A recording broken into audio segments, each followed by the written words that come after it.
in my day job, I work in the planning department for Bristol City Council. And the original vision for Know Your Place was something that was going to help me do my job better, really.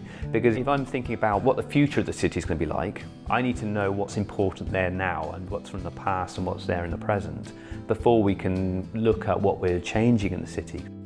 The purpose of the system is to provide a map-based view of the history of Bristol and the ability to explore a series of maps from different periods to get a little window into the past on a particular neighbourhood.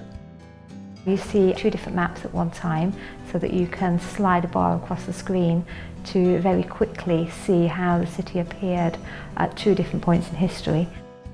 I don't want to just sort of like put these old maps online. I want it to be more than that. I just saw the opportunities, the potential that was now available with the modern technology to be much more interactive for members of the public to feel a part of the site, really, so they could make their own contributions to the site. You can add image layers. If you click on a symbol on the map, that will produce an image or some kind of document that's related to that part of the city.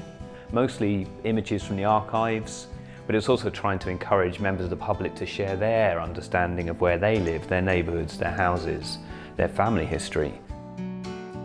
What we have done is make collections available on Know Your Place that are in heavy demand, that we know people want to see and that also are at risk of damage from being heavily used.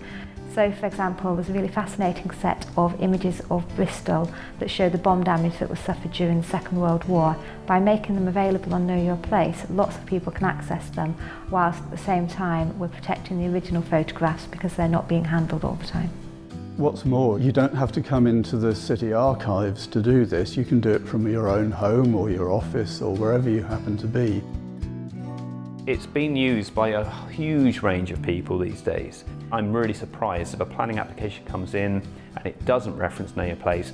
We've used Know Your Place in projects and activities with Bristol University, local community groups and schools. So we're really helping different communities to connect with local history and to use archives in a new way.